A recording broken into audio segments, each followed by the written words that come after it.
दोस्तों एक बार फिर से हम आपके लिए UP police SI new vacancy 2025 form fill up apply online process की अपडेट लेके आ चुके हैं। किस तरह से आप UP police sub inspector platoon commander के 4543 खाली पदों के लिए अपने फॉर्म अप्लाई कर सकते हो। स्टेप बाय स्टेप कंप्लीट जानकारी आपको इस वीडियो में दी जाएगी। ऑनलाइन आवेदन करने का आपके पास सुनहरा और बड़ा अवसर है। आप जल्द से जल्द अपना फॉर्म अप्लाई कर ले, कहीं मौका हाथ से छूट न जाए। ऑनलाइन आवेदन करते समय अगर आपके सामने कोई भी टेक्निकल प्रॉब्लम आ रही है तो उसका हल भी आपको इस वीडियो में मिल जाएगा। ऑनलाइन आवेदन करते समय आपको किन किन बातों को ध्यान में रखना होगा जिससे कि आपका फॉर्म सक्सेसफुली सबमिट हो पाए। आवेदन करते समय आपको कोई भी ऐसी गलती या फिर मिस्टेक नहीं करनी होगी जिसको करने से आपके एप्लीकेशन फॉर्म रिजेक्ट हो सकते हैं। फॉर्म अप्लाई करते समय आप अपनी पोस्ट प्रेफरेंस कैसे दोगे, कैसे आप अपना लाइव फोटो कैप्चर करोगे, किस तरह से आप अपने सिग्नेचर और डॉक्यूमेंट्स कैसे और कितने केबी में अपलोड करोगे, पूरी जानकारी आपको यहाँ पर दी जाएगी। फीस पेमेंट करते हुए रजिस्ट्रेशन से लेकर प्रिंट तक आपको किस प्रकार से अपना फॉर्म अप्लाई कर लेना होगा। तो कंप्लीट डिटेल के लिए आपको वीडियो शुरू से लेकर एंड तक बिना स्किप किए हुए देखनी होगी। तो चलिए दोस्तों बिना कोई वक्त गंवाए शुरू करते हैं UP police SI form fill up 2025 की पूरी जानकारी। फॉर्म भरने से पहले आपको सबसे पहले हमारी वेबसाइट आईएनडी सरकारी नौकरी के इस पेज पर विजिट करना होगा, जिसका लिंक आपको नीचे description plus first comment box में मिल जाएगा। और हमारे इस पेज पर विजिट करके आप यहां से यूपी पुलिस एसआई का फॉर्म अप्लाई कर सकते हो। उत्तर प्रदेश पुलिस के अंतर्गत सब इंस्पेक्टर प्लाटून कमांडर की भर्ती यहां पर निकली हुई है। 4543 वैकेंसीज है।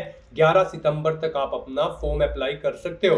दोस्तों इस वीडियो में आगे बढ़े उससे पहले आज हम बात करने वाले हैं यूपी पुलिस एसआई ऑनलाइन भर्ती परीक्षा की बेस्ट बुक के बारे में, जो कि यहाँ पर अग्रवाल एग्जाम कार्ड पब्लिकेशन की है। इस बुक में यहाँ पर आपको एनसीईआरटी पुस्तकों एवं विगत वर्षों के प्रश्नों पर आधारित थ्योरी प्रोवाइड कराई जा रही है। साथ ही साथ आपको 2200 से ज़्यादा महत्वपूर्ण अध्यायवार प्रश्न आपको प्रोवाइड कराए जा रहे हैं और उनका सॉल्यूशन भी यहां पर आपको प्रोवाइड कराया जा रहा है। डिटेल सॉल्यूशन आप यहां पर इस क्यूआर कोड को स्कैन करके इन क्वेश्चंस के आंसर का चेकआउट कर सकते हो। ये बुक यहां पर मॉक पेपर परीक्षा पैटर्न पर आधारित है और एक मॉक पेपर आपको इस बुक के साथ प्रोवाइड कराया जा रहा है। ये बुक केवल आपको 599 रुपए में प्रोवाइड कराई जा रही है। साथ ही साथ आपको यहाँ पर यूपी पुलिस एसआई के प्रीवियस ईयर क्वेश्चंस भी प्रोवाइड कराए जा रहे हैं। इनमें यहाँ पर आपको सामान्य ज्ञान, मूल विधि, संविधान और सामान्य हिंदी सब्जेक्ट से आपको क्वेश्चन प्रोवाइड कराए जा रहे हैं। वर्ष 1991 से अब तक के सभी प्रश्न यहाँ पर आपको प्रोवाइड कराए जा रहे हैं। 2400 से प्लस यहाँ पर अध्यायवार महत्वपूर्ण वस्तुनिष्ठ प्रश्न आपको प्रोवाइड कराए जा रहे हैं। इस क्वेश्चन पेपर सेट में यहाँ पर आपको इन क्वेश्चंस को इग्नोर नहीं करना है। लगभग 60% क्वेश्चन आपको इन क्वेश्चंस में से एग्जाम में देखने को मिल जाएंगे। ये क्वेश्चन पेपर सेट यहाँ पर आपको केवल 349 रुपए में प्रोवाइड कराया जा रहा है। इस बुक और इन क्वेश्चन सेट को परचेज करने के लिए लिंक आपको इस वीडियो के डिस्क्रिप्शन बॉक्स में मिल जाएगा। हमने भी इस बुक और इन क्वेश्चन पेपर के सेट को चेकआउट किया है। यह आपके लिए हर हाल में बेस्ट है और अन्य से अगर यहाँ पर आप यूपी पुलिस एसआई ऑनलाइन भर्ती परीक्षा में पार्टिसिपेट करने जा रहे हो तो करें अपनी यूपी पुलिस एसआई भर्ती परीक्षा की तैयारी को पक्का अग्रवाल एग्जाम कार्ड की इन बुक और क्वेश्चन पेपर्स के सेट के साथ। तो जैसा कि हम बात कर रहे थे यूपी पुलिस एसआई की इस भर्ती के बारे में, 9300 से 34800 सैलरी है। ग्रेजुएट डिग्री से आप फॉर्म फिल कर सकते हो। 21 से 28 वर्ष आपकी आयु सीमा है। यूआरईडब्ल्यूएस ओबीसी के लिए 500 रुपये फीस है। एससी/एसटी के लिए 400, जो कि आप ऑनलाइन मोड से पेमेंट कर सकते हो। सिलेक्शन होगा आपका written exam, physical test, medical test के आधार पे। यहाँ पर फिजिकल की कंप्लीट डिटेल आप वीडियो को पॉज करके मेल फीमेल के लिए चेकआउट कर सकते हो। ऑनलाइन आप अप्लाई कर सकते हो। UP Uttar Pradesh job location है UPPRB.in, ये इसकी ऑफिशियल वेबसाइट है जिससे आप फॉर्म फिल कर सकते हो। इंपोर्टेंट लिंक सेक्शन के अंतर्गत ऑफिशियल नोटिफिकेशन पीडीएफ लिंक पर क्लिक करके आप इसके पीडीएफ डाउनलोड कर सकते हो, जिसके अंतर्गत आपको कंप्लीट जानकारी मिल जाएगी। जैसे कि यहाँ पर आपको पोस्ट वाइज और कैटेगरी वाइज आपकी क्या वैकेंसीज रहेगी, क्या आपका एलिजिबिलिटी क्राइटेरिया है, इसमें क्वालिफिकेशन की detail, age limit, age relaxation की इंफॉर्मेशन आपको मिल जाएगी। फिजिकल क्राइटेरिया की भी आपको कंप्लीट इंफॉर्मेशन दी गई है। साथ ही साथ एग्जामिनेशन पैटर्न आपको यहाँ पर सब्जेक्ट वाइज दे दिया गया है। सिलेबस भी आप डिटेल में यहाँ से रीड आउट कर सकते हो। अप्लाई करते समय आपको वन टाइम रजिस्ट्रेशन आपका किस प्रकार करना होगा, कैसे अपने डॉक्यूमेंट, फोटोग्राफ, सिग्नेचर अपलोड करने होंगे, कैसे आप अपना लाइव फोटो कैप्चर करोगे, सभी गाइडलाइंस भी आपको यहाँ पर इसमें दे दी गई है। तो ऑनलाइन आवेदन करने से पहले आपको ये नोटिफिकेशन की पीडीएफ पूरा पढ़ना अनिवार्य है। इसको पूरा पढ़ने से ही आपके सभी सवाल और डाउट क्लियर होंगे। पीडीएफ रीड आउट करने के बाद में आपको अप्लाई ऑनलाइन के इस लिंक पर क्लिक करना होगा, तो आपके सामने ऑनलाइन आवेदन करने का ये ऑफिशियल पोर्टल ओपन हो जाएगा। यहाँ पर गाइज अगर आपने पहले से अपना वन टाइम रजिस्ट्रेशन कंप्लीट कर रखा है, अब यहाँ पर यूपी पुलिस की भर्ती में अप्लाई करने के लिए वन टाइम रजिस्ट्रेशन रिक्वायर्ड कर दिया है। यहाँ पर आपको यूपी पुलिस की किसी भी भर्ती पर अप्लाई करने के लिए अपना वन टाइम रजिस्ट्रेशन करना होगा, उसके बाद आपको फॉर्म अप्लाई करना है। यहाँ पर अगर आपने पहले से अपना वन टाइम रजिस्ट्रेशन कंप्लीट कर रखा है तो यहाँ पर आपको लॉगिन के सेक्शन में आना है और यहाँ पर आप login with account, login with Aadhaar ID या फिर लॉगिन विद डिजी लॉकर, इन ऑप्शन में से किसी भी ऑप्शन का यूज करते हुए लॉगिन करके अपने फॉर्म अप्लाई कर सकते हो। और गाइज अगर आप यहाँ पर 2025 से किसी भी भर्ती के लिए फर्स्ट टाइम अप्लाई करने जा रहे हो यूपी पुलिस की, तो यहाँ पर आपको अपना वन टाइम रजिस्ट्रेशन करना है। उसके लिए यहाँ पर आपको create your one time registration OTR account का ये अलग से सेक्शन दिया गया है। यहाँ पर आने के बाद गाइज आपको रजिस्टर हियर की इस टैब पर क्लिक करके अपना OTR करना है। तो यहाँ पर जैसे ही आप रजिस्टर हियर की स्टेप पर क्लिक करेंगे आपके सामने कुछ इस तरह से इंटरफेस ओपन होगा। अब यहाँ पर आपको अपनी बेसिक डिटेल्स प्रोवाइड करते हुए अपना OTR कंप्लीट कर लेना है। यहाँ पर पहले आपको अपनी कॉन्टैक्ट डिटेल देनी है, फिर आपको अपना वेरिफिकेशन करना है, उसके बाद आपको अपनी पर्सनल इंफॉर्मेशन देनी है और अपना पासवर्ड क्रिएट करते हुए यहाँ पर आपको अपना OTR कंप्लीट कर लेना है। यहाँ पर सबसे पहले आपको अपना ईमेल एड्रेस एंटर करना है, अपना मोबाइल नंबर यहाँ पर आपको एंटर करना है और फिर आपको जनरेट ईमेल OTP और जनरेट मोबाइल OTP के इन ऑप्शन पर क्लिक कर देना है। उसके बाद आपकी रजिस्टर्ड ईमेल आईडी और मोबाइल नंबर पर OTP आएंगे, वो OTP आपको यहाँ पर एंटर करने हैं और फिर गाइज आपको यहाँ पर वेरीफाई एंड प्रोसीड के इस ऑप्शन पर क्लिक कर देना है। इस तरह से यहाँ पर आपका मोबाइल नंबर और ईमेल आईडी सक्सेसफुली वेरीफाई हो जाएगी।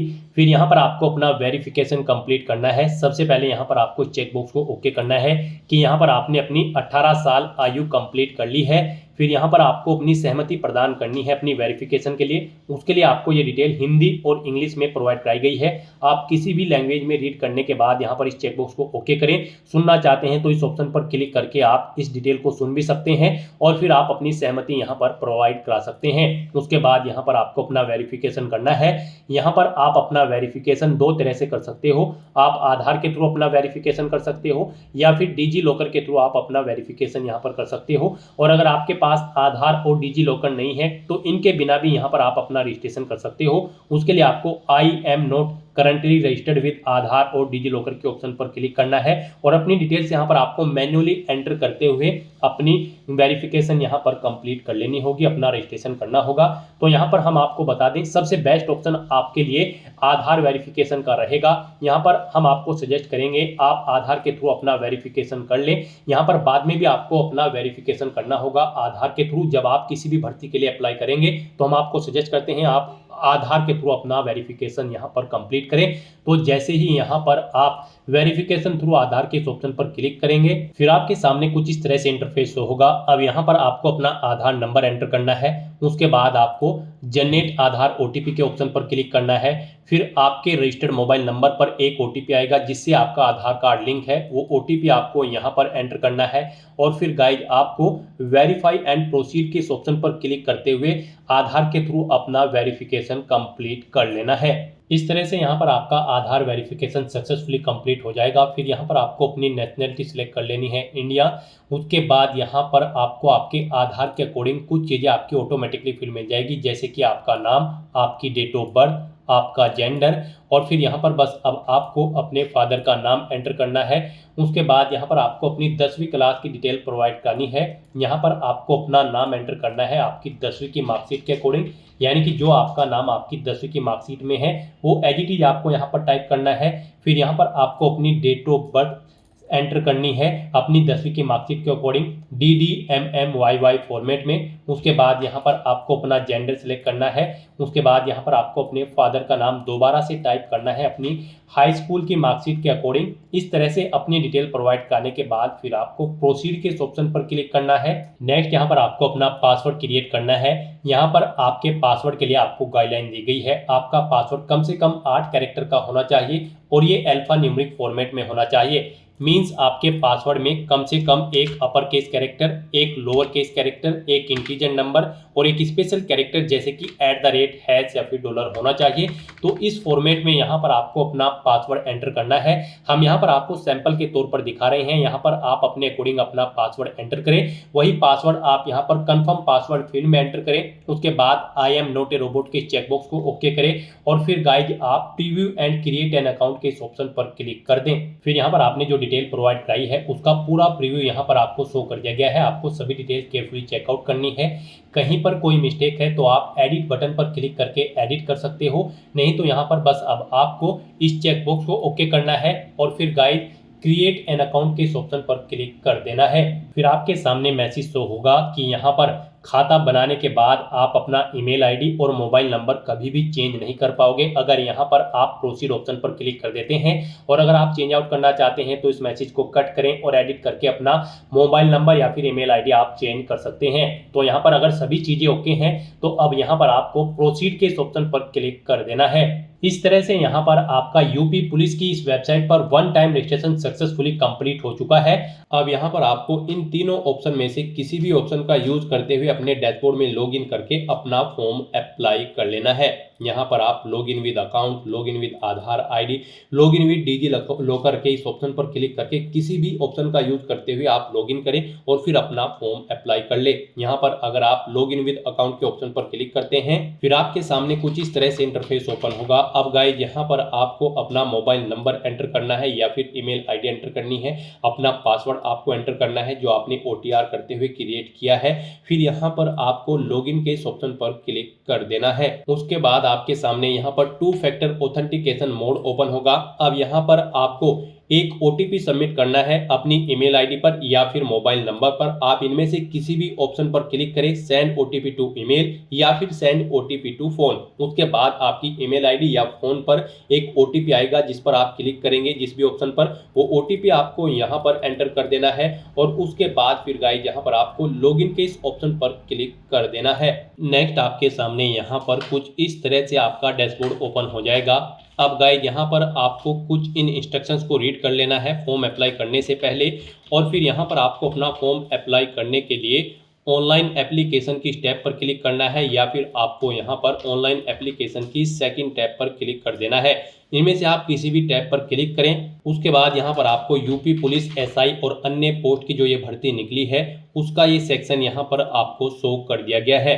अब यहाँ पर इस भर्ती में अप्लाई करने के लिए गाइड आपको इस चेकबॉक्स को ओके करना है और फिर आपको यहाँ पर अप्लाई की इस टैब पर क्लिक कर देना है। नेक्स्ट आपके सामने कुछ इस तरह से इंटरफेस ओपन होगा। यहाँ पर आपका एप्लीकेशन फॉर्म स्टार्ट हो चुका है। यहाँ पर गाइज आपको अपने एप्लीकेशन फॉर्म में सबसे पहले अपनी पर्सनल डिटेल देनी है, फिर आपको कुछ अन्य डिटेल्स देनी है, अपनी क्वालिफिकेशन की डिटेल आपको देनी है, फिर यहाँ पर आपको अपना फोटो, सिग्नेचर और डॉक्यूमेंट्स अपलोड करने हैं, फिर यहाँ पर आपको पोस्ट प्रेफरेंस देनी है और अपने फॉर्म का प्रीव्यू चेकआउट करते हुए और फीस पेमेंट कर देना है और अपना फॉर्म सबमिट कर देना है। तो इन स्टेप्स को यहाँ पर आपको अपनी इस एप्लीकेशन फॉर्म में 1 बाय 1 करके कंप्लीट करना है। तो यहाँ पर अपने इन स्टेप को कंप्लीट करने के लिए अब आपकी पर्सनल डिटेल का सेक्शन स्टार्ट हो चुका है। यहाँ पर आने के बाद आपको कुछ चीज़ें आपकी ऑटोमेटिकली फिर मिल जाएगी जो आपने यहाँ पर रजिस्ट्रेशन टाइम पर प्रोवाइड कराई थी जब आपने अपना OTR किया था, जैसे कि आपका नाम, आपकी ईमेल आईडी, आपका मोबाइल नंबर, आपकी डेट ऑफ बर्थ, ये चीज़ें आपको ऑटोमेटिकली फिर मिल जाएगी। बस यहाँ पर अब आपको अपनी मदर का नाम एंटर करना है। उसके बाद यहाँ पर आपको अपना मैरिटल स्टेटस सेलेक्ट कर लेना है, आप मैरिड हो या फिर अनमैरिड या फिर डाइवोर्स या फिर विडोवर, आप अपने अकॉर्डिंग यहाँ पर ऑप्शन सेलेक्ट करें। फिर आपसे पूछा गया कि क्या आप उत्तर प्रदेश के मूल निवासी हैं, अगर हैं तो आप यस करेंगे। फिर अपने डोमिसाइल सर्टिफिकेट की डिटेल देंगे। डोमिसाइल सर्टिफिकेट इशूइंग डिस्ट्रिक्ट आपको सेलेक्ट करना है, यानी कि किस डिस्ट्रिक्ट से आपके पास डोमिसाइल सर्टिफिकेट है वो डिस्ट्रिक्ट यहाँ पर आप सेलेक्ट करें। फिर किस अथॉरिटी ने आपको इशू किया है वो यहाँ पर आप सेलेक्ट करें, ADM, city magistrate, DM, SDM या फिर तहसीलदार। आप अपने अकॉर्डिंग ऑप्शन सेलेक्ट करें। किस डेट को इशू हुआ है वो डेट आप सेलेक्ट करें, अपने डोमिसाइल सर्टिफिकेट का एप्लीकेशन नंबर एंटर करें, उसका सीरियल नंबर यहाँ पर आप एंटर करें। और अगर आप यूपी के निवासी नहीं हैं तो आप सिंपली यहाँ पर नो ऑप्शन सेलेक्ट करेंगे। फिर यहाँ पर आप उत्तर प्रदेश के मूल निवासी नहीं हैं तो आपको अनारक्षित श्रेणी में माना जाएगा, यानी कि जनरल कैटेगरी में आपको काउंट किया जाएगा। चाहे आप SC है, ST है या फिर OBC है तो आपको जनरल कैटेगरी में यहाँ पर काउंट किया जाएगा अगर आप उत्तर प्रदेश के निवासी नहीं हो। फिर यहाँ पर आपको कुछ भी डिटेल प्रोवाइड नहीं करानी होगी। यूपी से हैं तो आपको अपनी डोमिसाइल सर्टिफिकेट की डिटेल यहाँ पर देनी होगी। फिर यहाँ पर आपको अपनी कैटेगरी सिलेक्ट करनी है, आप किस कैटेगरी से बिलोंग करते हैं, जनरल, SC, ST, OBC या फिर EWS, आप अपने अकॉर्डिंग ऑप्शन सेलेक्ट करें। यहाँ पर अगर आप रिजर्व कैटेगरी से बिलोंग करते हैं तो फिर आपको अपना कैटेगरी सर्टिफिकेट भी यहाँ पर उसकी डिटेल देनी होगी। उसके लिए यहाँ पर आपको category certificate issuing district select करना है, किस डिस्ट्रिक्ट से आपके पास आपका कैटेगरी सर्टिफिकेट है। उसके बाद आपको किस रैंक के अधिकारी ने वो इशू किया है, ADM, city magistrate, DM, SDM या फिर तहसीलदार, आप अपने अकॉर्डिंग ऑप्शन सेलेक्ट करें। किस डेट को इशू हुआ है वो डेट सेलेक्ट करें और फिर यहाँ पर उसका एप्लीकेशन नंबर एंटर करें, सीरियल नंबर एंटर करें। उसके बाद यहाँ पर आपको अपने एड्रेस की डिटेल प्रोवाइड करनी है। यहाँ पर आपको अपना कोरोस्पोंडेंस एड्रेस एंटर करना है, फिर आपको अपना परमानेंट एड्रेस एंटर करना है। और यहाँ पर अगर आपका परमानेंट एड्रेस आपकी कोरोस्पोंडेंस एड्रेस के अकॉर्डिंग सेम है तो आप इस चेकबॉक्स को ओके कर देंगे। ऑटोमेटिकली आपका परमानेंट एड्रेस आपके कोरोस्पोंडेंस एड्रेस के अकॉर्डिंग फिल हो जाएगा। उसके बाद यहाँ पर आपको अपना होम डिस्ट्रिक्ट सेलेक्ट करना है, अपना स्टेट सेलेक्ट करना है, फिर अपना डिस्ट्रिक्ट आपको सेलेक्ट कर लेना है। स्टेट के अकॉर्डिंग यहाँ पर आपको आपका डिस्ट्रिक्ट शो कर दिया जाएगा। इस तरह से अपनी ये सभी डिटेल्स प्रोवाइड करने के बाद गाइज फिर आपको सेव के ऑप्शन पर क्लिक करना है, अपनी सभी डिटेल्स को यहाँ पर सेव कर देना है और उसके बाद आपको नेक्स्ट के ऑप्शन पर क्लिक कर देना है। नेक्स्ट यहाँ पर आपको अपनी कुछ और डिटेल्स प्रोवाइड करनी है। यहाँ पर आपसे पूछा गया है कि क्या आप स्वतंत्रता संग्राम सेनानी आश्रित हैं, अगर हैं तो आप यस करेंगे और फिर उसकी डिटेल देंगे। जैसे कि यहाँ पर स्वतंत्रता संग्राम सेनानी आश्रित प्रमाण पत्र जारी करने वाला जिला आपको सेलेक्ट करना है, यानी कि किस जिले से हैं। फिर यहाँ पर आपको स्वतंत्रता संग्राम सेनानी आश्रित प्रमाण पत्र जारी करने की तिथि सेलेक्ट करनी है, फिर उस प्रमाण पत्र का सीरियल नंबर आपको देना है, फिर आपको किस अथॉरिटी ने इशू किया है उसकी डेजिग्नेशन यहाँ पर आपको एंटर करनी है, जैसे कि DM, तहसीलदार या फिर सिटी मजिस्ट्रेट, आप अपने अकॉर्डिंग यहाँ पर एंटर करें। और अगर आप यहाँ पर स्वतंत्रता संग्राम सेनानी के आश्रित नहीं हैं तो आप सिंपली यहाँ पर नो ऑप्शन सेलेक्ट करेंगे, फिर आपको आगे की डिटेल नहीं देनी होगी।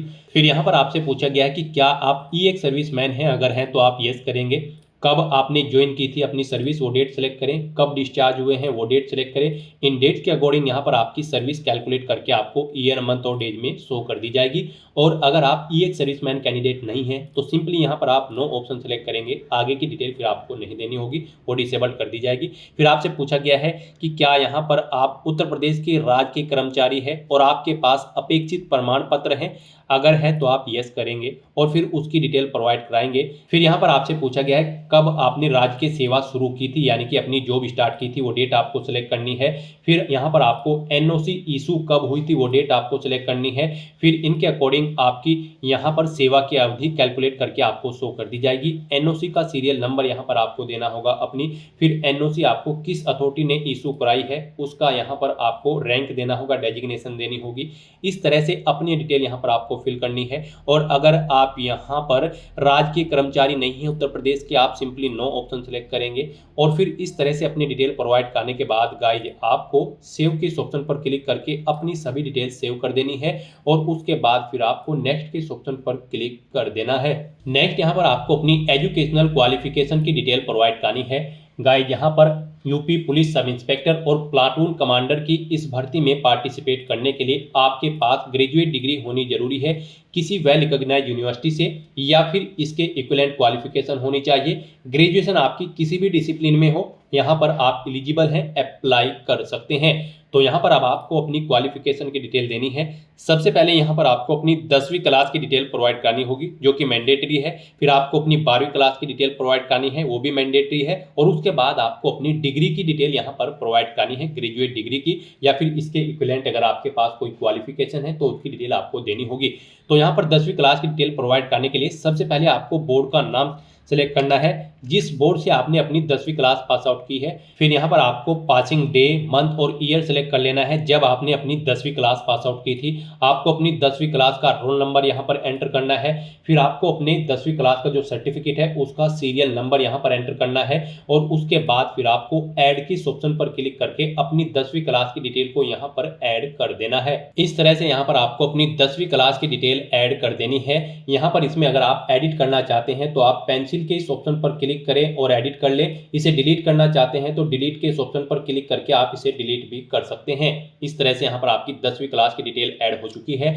अब यहाँ पर आपको अपनी 12वीं क्लास की डिटेल ऐड करनी है। उसके लिए यहाँ पर आपको 12th स्टैंडर्ड और इक्विवेलेंट आपको इस टैब पर क्लिक करना है और यहाँ पर अब आपको अपनी 12वीं क्लास की डिटेल को ऐड कर देना है। इसे भी आपको सेम ऐसे ही ऐड करना है जैसे आपने 10वीं क्लास की डिटेल ऐड की है।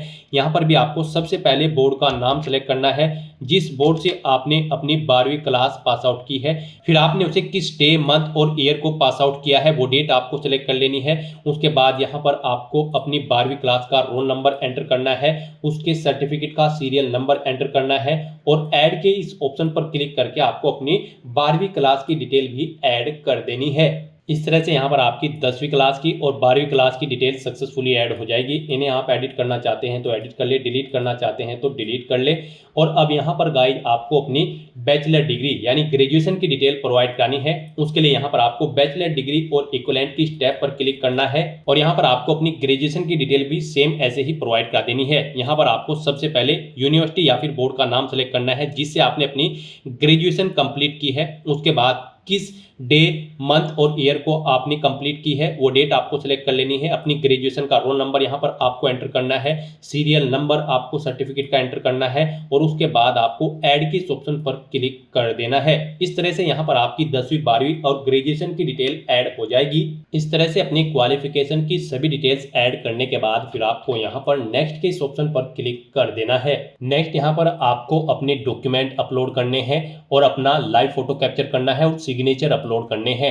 यहाँ पर आपको अपना डोमिसाइल सर्टिफिकेट अपलोड करना है, 10वीं क्लास का सर्टिफिकेट और मार्कशीट, 12वीं क्लास का सर्टिफिकेट मार्कशीट और बैचलर डिग्री का सर्टिफिकेट और मार्कशीट यहाँ पर आपको अपलोड करनी है। और अगर आप रिजर्व कैटेगरी से बिलोंग करते हैं तो फिर आपको अपना कास्ट सर्टिफिकेट भी यहाँ पर अपलोड करना होगा। अपने इन डॉक्यूमेंट्स को अपलोड करने के लिए गाइज आपको यहाँ पर अपलोड के इन ऑप्शन पर क्लिक करना है। आप जिस भी डॉक्यूमेंट को अपलोड करेंगे उसके सामने यहाँ पर आपको ये एरो का चिन्ह दिया गया है, आपको अपलोड के इस चिन्ह पर क्लिक करना है। उसके बाद यहाँ पर आपके सामने कुछ इस तरह से इंटरफेस शो होगा। अब यहाँ पर आपको आपके जो ये डॉक्यूमेंट है ये 1 MB से कम होने चाहिए, PDF फॉर्मेट में आपके ये डॉक्यूमेंट होने चाहिए। तो अपने डॉक्यूमेंट्स को अपलोड करने के लिए आपको ब्राउज के इस ऑप्शन पर क्लिक करना है, फाइल को सेलेक्ट कर लेना है और फिर आपको यहाँ पर सेव के इस ऑप्शन पर क्लिक करके अपने इन डॉक्यूमेंट्स को 1 by 1 करके अपलोड यहाँ पर आपको कर देना है। और फिर यहाँ पर आप व्यू के इन ऑप्शन पर क्लिक करके आप जिस भी डॉक्यूमेंट को अपलोड करेंगे उसके सामने आपको यहाँ पर व्यू का ऑप्शन दिया गया है, आप इन ऑप्शन पर क्लिक करके इन्हें व्यू कर लें। गलती से कुछ गलत डॉक्यूमेंट अपलोड हो गया है तो आप डिलीट के ऑप्शन पर क्लिक करके डिलीट भी कर सकते हैं। तो इस तरह से आपको अपने इन सभी डॉक्यूमेंट्स को अपलोड कर देना है। उसके बाद यहाँ पर आपको अपना लाइव फोटो कैप्चर करना है। इसके लिए भी आपको गाइडलाइन दी गई है। यहाँ पर जब आप अपना लाइव फोटो कैप्चर करेंगे अपने वेब कैमरा या फिर मोबाइल फोन से तो यहाँ पर आपका जो फोटो होगा वो बिना टोपी, बिना चश्मे के होना चाहिए। फ्रंट व्यू आपका बिल्कुल बेस्ट होना चाहिए। यहाँ पर जब आप अपना फोटो कैप्चर करेंगे तो आपके चेहरे की विशेषताएं स्पष्ट होनी चाहिए।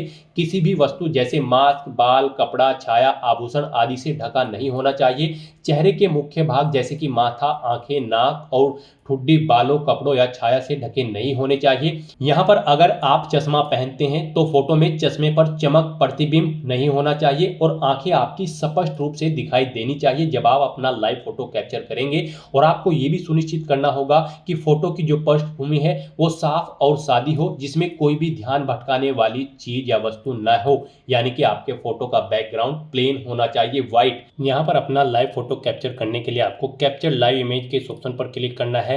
फिर यहाँ पर आपके सामने कुछ इस तरह से इंटरफेस शो होगा। गाइज आपको इस सर्कल के अंतर्गत अपना हेड रखना है।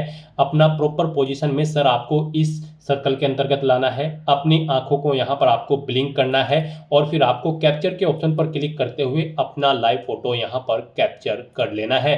साथ ही साथ यहाँ पर आपको कुछ रिजेक्टेबल एग्जाम्पल भी दिए गए हैं। आप यहाँ पर सैंपल ऑफ फ्यू रिजेक्टेबल फोटोज के इस ऑप्शन पर क्लिक करें, यहाँ से आप चेकआउट कर सकते हो। इन फॉर्मेट्स में यहाँ पर आपके फोटो रिजेक्टेबल होंगे और इस फॉर्मेट में आपका फोटो यहाँ पर एक्सेप्टेबल होगा।